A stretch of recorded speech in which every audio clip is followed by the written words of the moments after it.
Olá pessoal, tudo bem com vocês? Sejam muito bem-vindos à nossa resolução de exercícios sobre composição de movimentos, tá? Então vamos juntos, essas questões são um pouco mais delicadas, um pouco mais sutis, então a gente vai precisar de um pouco de atenção agora para conseguir matar satisfatoriamente. Vamos juntos. Um bote deve atravessar um rio de largura igual a 800 metros numa trajetória perpendicular à sua margem, no intervalo de tempo de 1 minuto e 40 segundos. Então vamos traduzir o que o enunciado falou para a gente. A largura do rio é de 800 metros, eu só mudar do meu marcador. Então 800 metros é a largura do rio. Ele precisa atravessar, olha o movimento aqui do bote, ele tem que atravessar nessa direção aqui, no intervalo de tempo de 1 minuto e 40 segundos. Muito bem, com velocidade constante, módulo da velocidade constante. Considerando o bote como um ponto material, desprezando a resistência do ar e sendo constante igual a 6 metros por segundo, a velocidade da correnteza, então a correnteza tem velocidade de 6 metros por segundo, em relação à sua margem, o módulo da velocidade do bote, em relação às águas do rio deverá ser d. Muito bem, então ele está querendo saber qual é a velocidade resultante do bote nessas condições. Vamos montar aqui a figura, vamos fazer detalhadamente essa questão, que ela é bem interessante. Então vamos começar. Olha só, eu tenho aqui a figura do enunciado, né? Lembrando que o bote ele vai se deslocar nessa linha tracejada aqui, e o enunciado falou que a largura do rio é de 800 metros, então a correnteza está aqui para a direita e a largura 800 metros. Muito bem, eu vou colocar o bote como um ponto vermelho aqui para vocês. Olha só, o bote, pessoal, ele vai sofrer influência da velocidade da correnteza, que a gente já sabe que é para baixo. Então, o rio tem uma velocidade aqui para baixo, tá? Chama aqui de velocidade do rio. Olha só, correnteza é para baixo, então a velocidade do rio é para baixo. A questão falou que o bote ele vai ter que se deslocar nessa direção, portanto, a velocidade resultante, né, esse R é de resultante, a velocidade resultante do bote deve ser nessa direção, em cima dessa linha tracejada. Para isso, para que ele consiga ter esse vetor resultante para cá, o bote deve imprimir, gente, uma velocidade, né, o barco aqui deve imprimir uma velocidade para cá. Olha que interessante, ó, meio que contra o rio, né, porque a soma do vetor do barco, do vetor velocidade do barco, com o vetor velocidade do rio, vai me dar uma velocidade resultante em relação às margens para cima aqui, né? Então, para conseguir ter esse vetor resultante, eu preciso que o barco incline para cá, que o bote incline para lá. Tudo bem, gente? Então, essa aqui é a montagem do problema, do enunciado do problema, né? Então, vamos encontrar o módulo da velocidade resultante, o módulo dessa velocidade aqui. Olha como é simples, olha só. A velocidade resultante é a distância percorrida pelo tempo. Simples ou não? Então, deslocamento pelo tempo, bem fácil a gente encontrar isso aí. Então, essa velocidade resultante vai ser... O deslocamento, pessoal, é exatamente os 800 metros, né? O bote vai sair daqui e vem até o outro lado. Portanto, ele percorre 800 metros no intervalo de tempo de 1 minuto e 40 segundos. Foi dito no enunciado. Pessoal, 1 minuto tem 60 segundos. 40 segundos tem 40 segundos. 60 segundos mais 40 segundos dá 100 segundos. Portanto, temos 800 dividido por 100, encontramos finalmente 8 metros por segundo como sendo a velocidade resultante do bote. O valor desse vetor aqui é 8 metros por segundo. Próximo passo, encontrando o módulo da velocidade do barco. Olha só, preciso encontrar essa velocidade aqui do barco, tá? Que é o pedido da questão, tudo bem? Então, eu vou trazer essa figura e desenhar ela de novo aqui embaixo pra gente. Olha a malandragem aqui, gente. Olha que coisa simples, tá? Então, aqui eu tenho a minha figura com os valores, com os vetores velocidade, e eu vou pegar esse vetor velocidade do rio e vou transladar ele aqui para cima para que eu consiga fechar um triângulo. Olha, acompanha a figura. Acompanha aqui a imagem. Subiu. De novo. Subiu. Quando eu faço isso, eu encontro um triângulo. E é muito bom a gente trabalhar com triângulos, né, pessoal? Olha que maravilha, né? Então, como eu tenho um triângulo aqui, olha só. Esse aqui é a minha hipotenusa, cateto, cateto. Então, cheirou Pitágoras, né? Então, velocidade do barco ao quadrado, pelo teorema de Pitágoras, vai ser a velocidade do rio ao quadrado, mais a velocidade resultante ao quadrado, tá? Que é essa VR aqui, ó. Fazendo as continhas, Velocidade do barco ao quadrado vai ser a velocidade do rio, que é 6, foi dito no enunciado, ao quadrado, mais a velocidade do rio, que é 8. Isso aqui, fazendo essa continha, gente. Esse triângulo aqui também é conhecido, né? O triângulo 6, 8, né? 6, 8, 10. Então, quando a gente fizer essa conta, a velocidade do barco vai dar 10 metros por segundo. Essa é a resposta do problema. Então, a gente encontra aqui, ó, que a velocidade do rio, do bote em relação à água do rio deverá ser de... Então, a gente marca satisfatoriamente 10 metros por segundo para essa questão maravilhosa. Tudo bem, gente? Uma questãozinha muito boa sobre movimentos com vetores e com composição de movimentos. Vamos para a próxima questão. Dentro de um automóvel em movimento retilíneo uniforme, numa estrada horizontal, um estudante olha pela janela lateral e observa a chuva caindo, fazendo um ângulo com a direção vertical, com seno de θ igual a 0,8 e cosseno de θ igual a 0,6. Então assim, ó, eu tenho aqui um móvel se deslocando para a direita de vocês e a pessoa vê a chuva caindo, né, com uma velocidade vertical representado por esse V aqui, V vetor. Para uma pessoa parada na estrada, a chuva cai verticalmente, então a chuva cai na vertical, com velocidade constante de módulo V.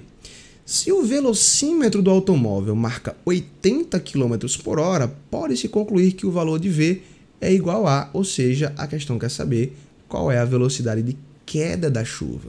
Lembrando que a velocidade do automóvel, né, a velocidade que o velocímetro marca, é de 80 km por hora. Então, pessoal, a gente precisa montar um esquema com vetores para resolver esse problema, que é muito legal. Então, chuva cai, vamos colocar uma gota aqui, ó. Então, vou ter aqui uma gotinha de chuva. Eu tenho um vetor velocidade para baixo, que representa o vetor velocidade da queda da chuva, que foi dito aqui no problema.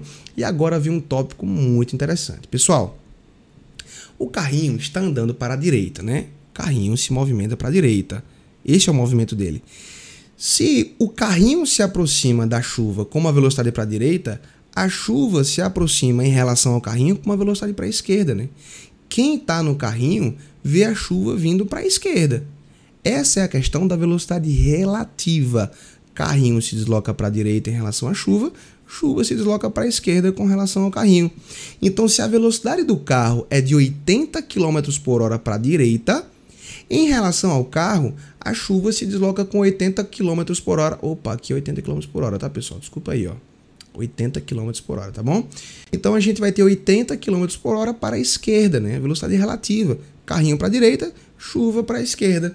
Ó, você tá vendo aqui que a gente já tá fechando um triângulozinho, né? Quem é a velocidade resultante agora da gota d'água? Essa aqui, em azul, é a velocidade resultante da gota d'água, fazendo um ângulo θ com a vertical, como foi dito aqui no problema, tá? De modo que o seno e o cosseno desse ângulo aqui foi dado pra gente.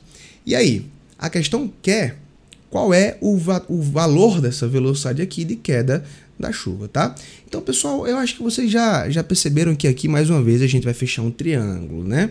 Então, aqui eu tenho a figura de novo, acompanha a figura, acompanha aqui o enunciado não a figura. Olha só, para fechar o triângulo, eu translado esse vetor aqui para baixo. Vamos lá? Foi bem simples. Transladei o vetor aqui para baixo, fechei um triângulo. Então, eu tenho o valor do seno e do cosseno desse ângulo, tenho esse cateto aqui, que é o que eu quero encontrar o valor desse cateto, e tenho o valor desse outro cateto aqui, que é de 80 km por hora. Não tenho o valor da hipotenusa, tá bom? Então, a gente precisa lembrar de uma coisa importante para fazer as contas. A tangente de um ângulo é definida como sendo a razão entre o seno do ângulo pelo cosseno, né?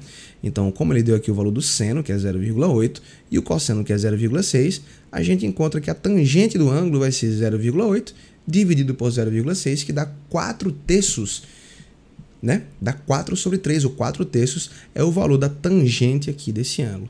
Agora, se a gente pegar esse triângulo aqui, aplicando a tangente, né? A tangente desse ângulo aqui no triângulo retângulo vai ser o cateto oposto, acompanha a figura, dividido pelo cateto adjacente ao ângulo. Mais uma vez, a tangente desse ângulo é o cateto oposto dividido pelo cateto adjacente. Escrevemos isso. Tangente do ângulo, cateto oposto ao ângulo, 80, dividido pelo cateto adjacente, quer ver? Ficou simples, porque a gente tem quem é a tangente do ângulo, que é 4 sobre 3. Então, 4 sobre 3 vai ser 80 dividido por V.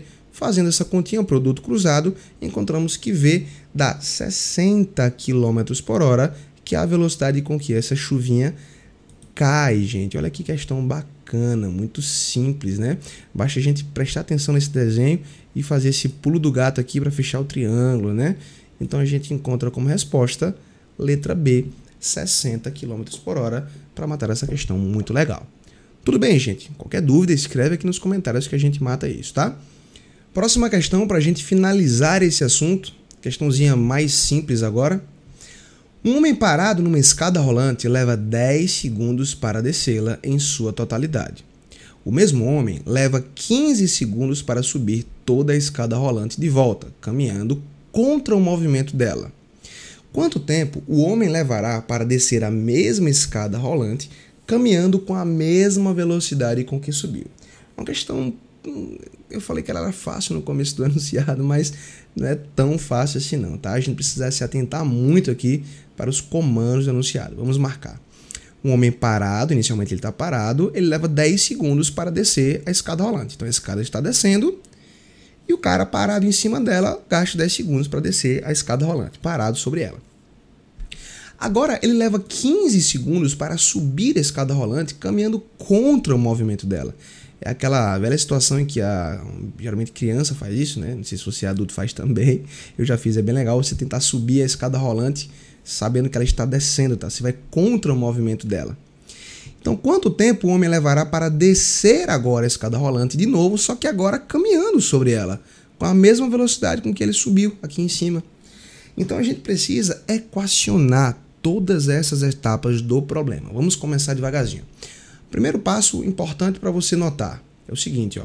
A escada rolante tem um comprimento D. Vamos chamar esse comprimento de D, tá? Um comprimento arbitrário. É o tamanho da escada rolante.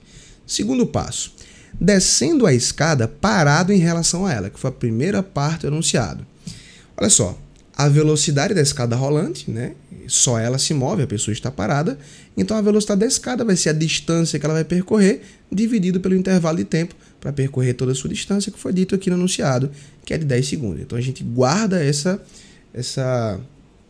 equação. A velocidade da escada é a distância que ela percorre dividido por 10 segundos. Terceira etapa, terceiro passo. Subindo a escada contra o movimento dela, que foi a segunda parte do enunciado, ó, que ele gasta 15 segundos. Pessoal, subir a escada contra o movimento é análogo a um rio contra a correnteza, o rio subindo o rio, né? O barco subindo o rio. E se você se lembra daquela parte do assunto, a gente deve subtrair as velocidades, né? Então a gente escreve aqui, ó, a velocidade com que o homem está andando menos a velocidade da escada, porque ele está contra a escada, vai ser a distância que ele vai percorrer, né? Que a escada vai percorrer, que ele vai subir toda a escada, dividido pelo intervalo de tempo que para isso é gasto, né? Que foi dito no enunciado, que é 15 segundos. Então, isso aqui é análogo a um rio, um barco subindo o rio. Portanto, a gente subtrai as velocidades. Eu coloquei esses dois últimos passos, pessoal, ó, esses dois últimos passos aqui, tá? Só fiz repetir. Vamos escrever agora o quarto passo, que é o último passo do enunciado. Agora ele quer descer a escada com a pessoa andando sobre ela e no mesmo sentido dela. Então a escada rolante desce e a pessoa desce também a escada caminhando sobre ela, tá? Então esse é o caso análogo a um rio esse é o caso análogo a um barco descendo o rio. Barco descendo o rio, pessoa descendo escada, as velocidades se somam. Então vou ter a velocidade do homem mais a velocidade da escada, é a distância percorrida pelo intervalo de tempo que eu não sei quanto é esse intervalo de tempo, que é exatamente o que foi pedido no enunciado. Quanto vale o tempo para que a pessoa desça a escada andando sobre ela com a mesma velocidade, que eu chamei de VH, que é a velocidade do homem, com que ele tinha subido nessa terceira etapa aqui. Bom, um passo importante para a gente resolver essa questão é você substituir a equação do passo 2 na equação do passo 3. Se concentra aqui comigo. Velocidade da escada é a distância dividido por 10. Olha que legal, eu tenho a velocidade da escada aqui. Então, aonde tem velocidade da escada, eu vou substituir por D sobre 10. Vamos juntos. Ó, VH, que é a velocidade do homem, menos velocidade da escada, que é D sobre 10. Então, menos D sobre 10 é igual a D sobre 15, igual a D sobre 15. Tudo bem, gente? Vou passar esse termo que está subtraindo para o outro lado somando. Então, a velocidade do homem vai ser D sobre 15 mais D sobre 10. Está aqui, ó. Fazendo a soma dessas duas frações, o MMC entre 15 e 10 é 30. 30 dividido por 15 dá 2, vezes D, 2D. 30 dividido por 10 dá 3, vezes D, 3D. 2D mais 3D dá 5D, dividido por 30, encontramos, simplificando 5 com 30, que dá 6 aqui embaixo, encontramos que a velocidade do homem, pessoal, é de D sobre 6, tá? D sobre 6. Agora ficou tranquilo, né? Agora ficou bastante tranquilo. Quinto passo, substituindo VH e VE na equação anterior. Então, olha o que é que eu tenho aqui, ó. Lembra que eu tenho essa equação aqui, ó? Essa equaçãozinha, a velocidade do homem mais a velocidade da escada é D sobre ΔT, né? Então, a velocidade do homem, acabamos de encontrar, é D sobre 6. A velocidade da escada, a gente já tem, é D sobre 10. Substitui tudo aqui. Vamos lá. D sobre 6 mais D sobre 10 é igual a D sobre ΔT. A gente pode cancelar todos esses Ds, tá? E vai ficar da seguinte maneira, ó. Só repetindo aqui, cancelando todos os Ds, a gente fica com 1 aqui em cima. Agora eu preciso fazer a soma dessa fração e para isso eu devo tirar o MMC entre 6 e 10, que é 30, ok? Então vamos lá. 30 dividido por 6 dá 5. 5 vezes 1, 5. Mais, aqui tem mais, 30 dividido por 10 dá 3, vezes 1, 3. 5 mais 3 dividido por 8. Faz o produto cruzado, né? Eu vou ter 30 dividido por 8 igual a ΔT. Então, 30 dividido por 8, encontramos 3,75 segundos. É a velocidade com que o homem desce a escada, né? No mesmo sentido do movimento da escada rolante. Para isso, a gente marca satisfatoriamente letra B de bola, 3,75, para encerrar esse nosso tópico sobre vetores, cinemática vetorial. E espero que você esteja muito satisfeito com essas aulas e compreendido o assunto de forma mais tranquila possível. Lembre-se, qualquer comentário, qualquer dúvida, pode deixar nos comentários ou pode entrar em contato diretamente comigo. O professor Breno agradece demais a sua presença aqui. Até as próximas aulas.